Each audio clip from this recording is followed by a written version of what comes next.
Dirija-nos nesta hora, neste momento solene, em que haverá uma banca de trabalho de conclusão de curso. Isso pedimos por Jesus. Amém. Amém, Senhor. Muito bem, Messias. Você tem 10 minutos para apresentar a essência do seu TCC. Problema, metodologia e resultados. Perfeito. Problemática, método e objetivo da pesquisa. Estarei apresentando para melhor compreensão do estudo. Problemática. De que maneira o ativismo judicial é possível no contexto da separação colaborativa dos poderes? Essa é a pergunta. O método utilizado foi um método dedutivo que parte de argumentos gerais para argumentos específicos. Essa pesquisa trata, em primeiro momento, da conceituação de Estado e suas peculiaridades. Explana também, de forma a não esgotar o tema, sobre o princípio da separação dos poderes na visão de Montesquieu. Concluindo-se, então, com a conceituação do ativismo judicial e buscando entender se o seu uso nos tribunais brasileiros ele é possível no contexto da separação colaborativa. O objetivo é analisar se o uso do ativismo judicial nos tribunais brasileiros afronta de forma negativa o sistema democrático de direito. E os específicos consistem em conceituar e compreender a evolução e a recepção do ativismo judicial nos tribunais brasileiros, abordar pensamentos favoráveis e contrários para melhor entender a relevância desse instituto aos olhos dos doutrinadores, pesquisadores e juristas. Apontar o posicionamento teórico que mais tiver relevância, sustentação que mostrem as vantagens ou desvantagens do uso desse instituto em face dos casos concretos. Bom, pois bem, vamos partir então para as partes do trabalho, né? Nós temos aí a introdução e temos o primeiro capítulo, que em primeiro momento vale-se uma pergunta, que a gente vai tratar aqui sobre a conceituação de estados e suas peculiaridades. A pergunta é: e se estivéssemos a nossa própria sorte vivendo em sociedade? Como isso seria? Estamos falando em termos de uma sociedade a qual não tem um poder que garante leis, que estipula as regras, né, para que a sociedade em si viva com harmonia e que uma pessoa não se sobressaia à outra de uma maneira desfreada. Buscamos estudar aqui o Estado liberal, né, e o seu objetivo central, né, que é a livre economia, os direitos políticos, né, traz garantindo aí os direitos políticos dos cidadãos, quebrando os paradigmas do Estado absolutista, né?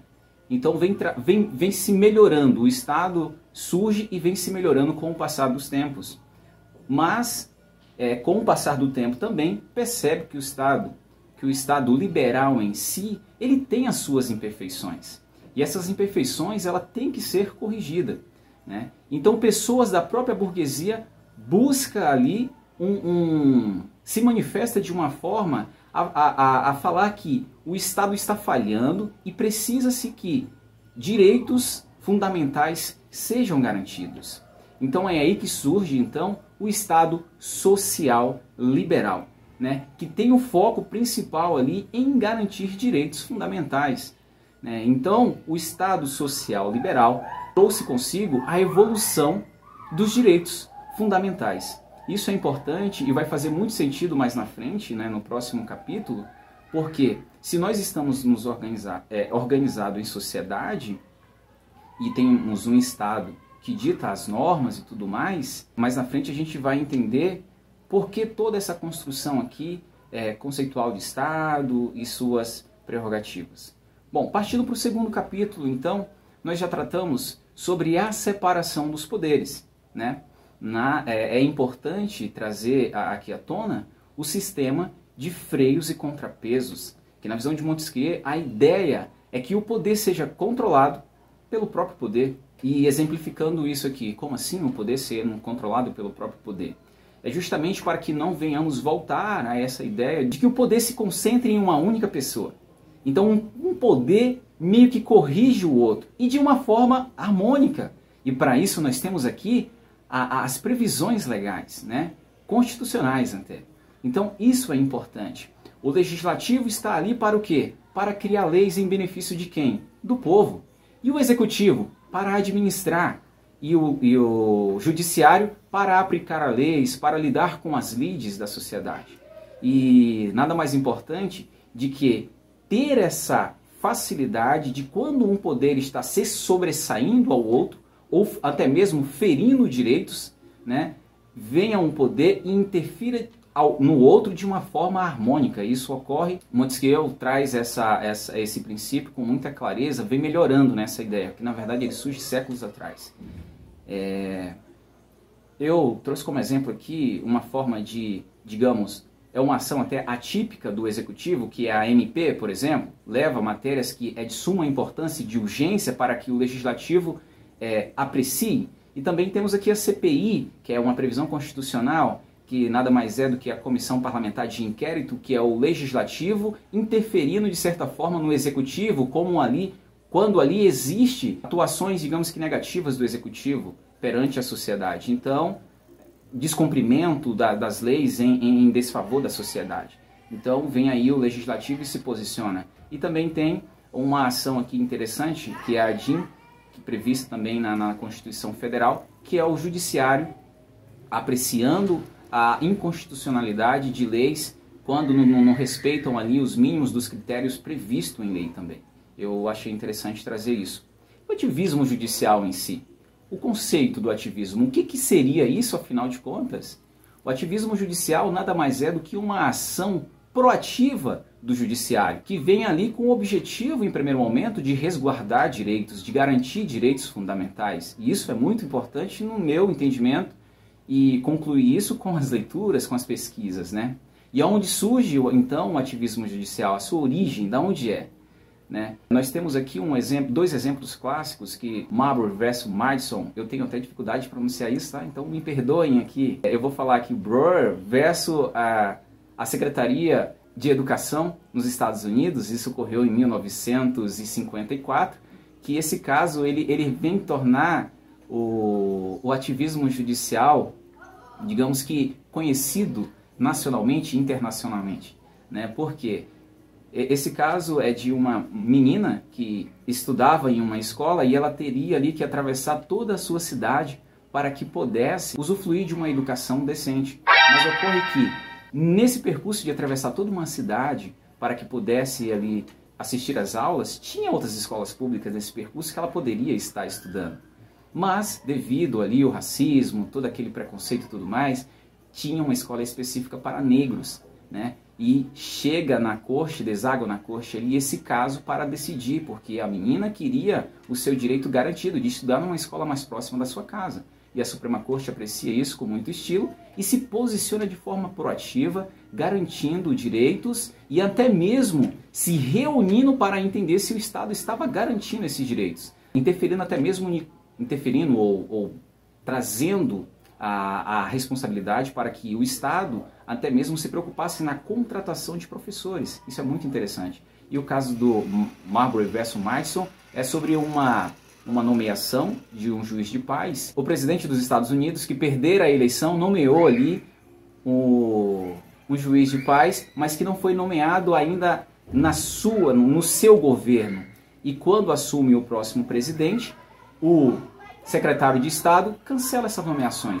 Então acaba que a Suprema Corte torna ali leis federais inconstitucionais. Surge então o controle de constitucionalidade e tudo mais. Isso é muito interessante. E o desafio, enfim, do ativismo judicial seria o nosso enfrentar esse sistema democrático de direito, até porque tem vários autores que se posicionam desfavoravelmente ao ativismo judicial, dizendo que fere, né, esse princípio da democracia, da separação dos poderes. Mas o que se vê é que o ativismo judicial, esse instituto, vem para garantir direitos, né? Então, muito pelo contrário, na minha conclusão após esse estudo, né? Obviamente a gente não deve defender cegamente o Instituto Ativismo Judicial, até porque, sim, vamos considerar que existem alguns exageros e tal. Mas, a princípio, ele vem para efetivar direitos, né?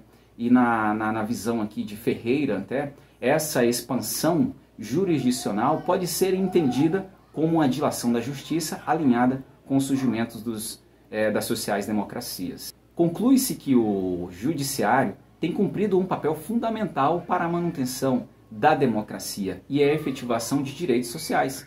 Portanto, o ativismo não fere o princípio da separação dos poderes. Pelo contrário, tem garantido direitos enquanto outros poderes permanecem inertes perante o exercício das suas funções. E, professores, é isso.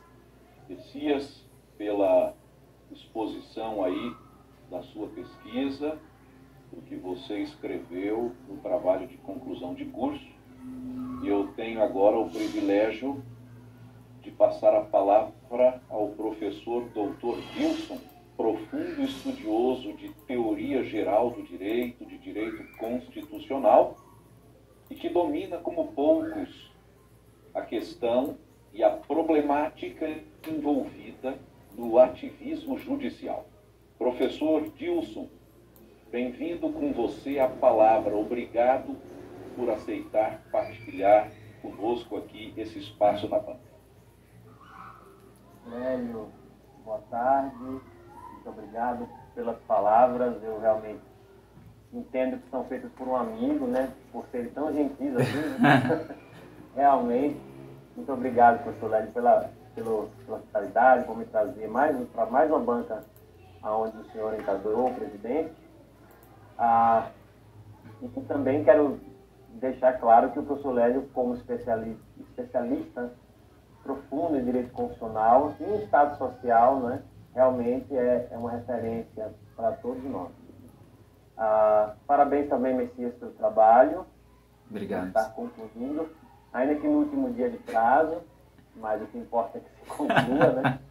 Você citou a ADI como algo que faz parte da relação entre poderes ali, né? Ou seja, existe a criação de uma lei e a declaração de inconstitucionalidade. Sim. A ADI é um símbolo de ativismo ou não? Eu falaria, professor, que faz parte de uma relação saudável. Até porque, digamos, uma relação saudável. Porque existe essa previsão legal, e se existe, então o ativismo ele surge, como eu posso dizer, de uma forma mais proativa da parte do judiciário, né? Então, se já tem essa previsão, eu só citei ela como uma harmonia, e existe a previsão para que essa relação realmente seja harmônica. Então, não tem do que se falar de uma invasão do judiciário nos demais poderes. Seria assim. E aqui na página 46, eu estava falando antes, que você fala assim, que o ativismo, sem dúvida, tem a ver com a omissão legislativa, ou seja, na sua visão, a questão do ativismo judicial acontece por conta de uma omissão do legislativo, ou existem outras possibilidades? Por exemplo, às vezes o legislativo votou algo e negou. Eu não entendi a sua pergunta quando você fala votou e negou? Vou dar um exemplo. Homofobia. Ok. Foi arquivado, né? Foi, digamos assim, o legislativo negou. Entendi. Eu segui esse pensamento com base nos autores nesse sentido. E também pelo que a gente se vê, vamos lá, na grande mídia, você percebe-se que o ativismo ele chega a ser omisso em muitos casos. Isso não é novidade. Então eu seguiria assim essa visão de que, devido à omissão, às vezes é necessário a atuação do judiciário para garantir direitos. É engraçado porque a própria ação que foi julgada no caso da homofobia foi uma ADO e um mandado de junção, doutor Lélio, que justamente denota isso, né? Uma omissão legislativa. Uhum. A minha pergunta no sentido é de instigar mesmo. Será que não houve, na verdade, uma resposta nesse caso? E não a omissão, ou seja, omissão é quando a pessoa se omite de falar algo, sim, né? Sim. Mas a resposta também pode ser não. Sim, sim.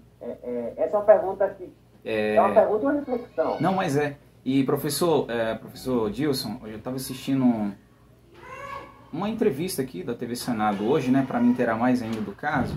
E aí, ali alguns especialistas da área traz essa reflexão, né? E assim, tanto pode ser uma omissão que acaba por negar direitos, ou como pode ser uma ação positiva, que na verdade é negativa, uma ação negativa das casas. Então, de todas as formas, é interessante que a gente tenha essa harmonia entre os poderes para garantir, tanto na omissão ou na sua ação, né, dos que estão ali para criar leis.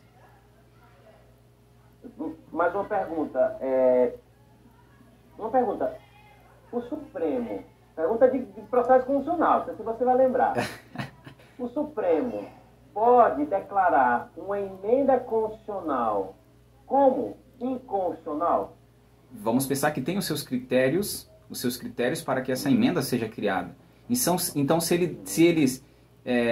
o Senado desobedece esses critérios, né, não cumpre com o rito da lei, então eu vou considerar que sim, é interessante que haja uma manifestação do judiciário nesse sentido, ou se é levado para ele, para que ele analise o não cumprimento da lei, né, em seguir os mínimos critérios para que essa emenda seja criada, ou se ela fere algum princípio, alguma lei específica. Seria inconstitucionalidade formal, você falaria, mas material, porque, por exemplo, o que eu quero falar é assim, que sim, no Brasil, o Supremo declara emenda como inconstitucional.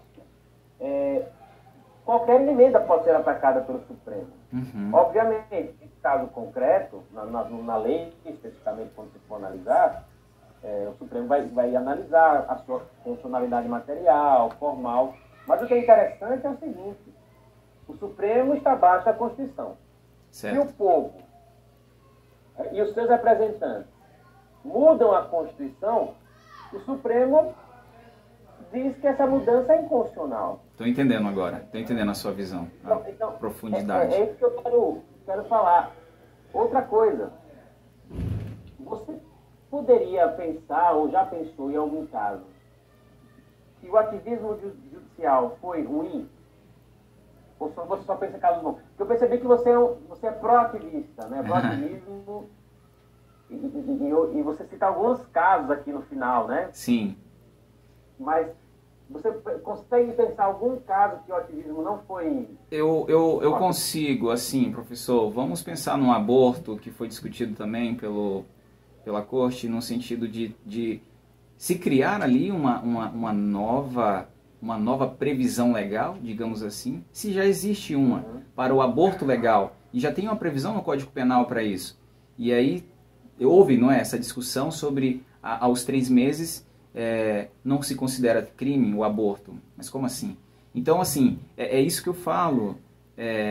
O ativismo judicial, ele é interessante, mas a gente tem que ter cuidado também da forma que ele é aplicado, entendeu? Não dá para dizer que isso é só bom. Não dá para chegar a essa conclusão, para ser sincero, meu entendimento, né? Ele pode chegar a ser prejudicial também à democracia com toda certeza. E pensando também no princípio da soberania popular, né? Os magistrados não foram eleitos para elaborar leis, né? Então nós temos todo um rito para que leis sejam criadas. E a gente tem que respeitar a vontade de quem? Do povo. Por mais que digamos que uma decisão do STF venha acabar agradando alguns grupos específicos, mas está realmente representando a sociedade da forma que ela gostaria de ser representada? E se a gente abre as portas para que isso continue acontecendo, aonde vamos parar? Então é uma pergunta que a gente tem que fazer, né? Se deixa o STF agir proativamente, assim, tudo mais, pode complicar as coisas. Próxima pergunta agora é o contrário. Quando é que o ativismo é necessário? Se é que é necessário? Eu vejo o ativismo como necessário quando nós temos direitos suprimidos, negados, digamos assim, ou pela omissão mesmo. Eu acredito que é interessante a manifestação do judiciário para garantir direitos, sim, né? Então, digamos que seria essas hipóteses.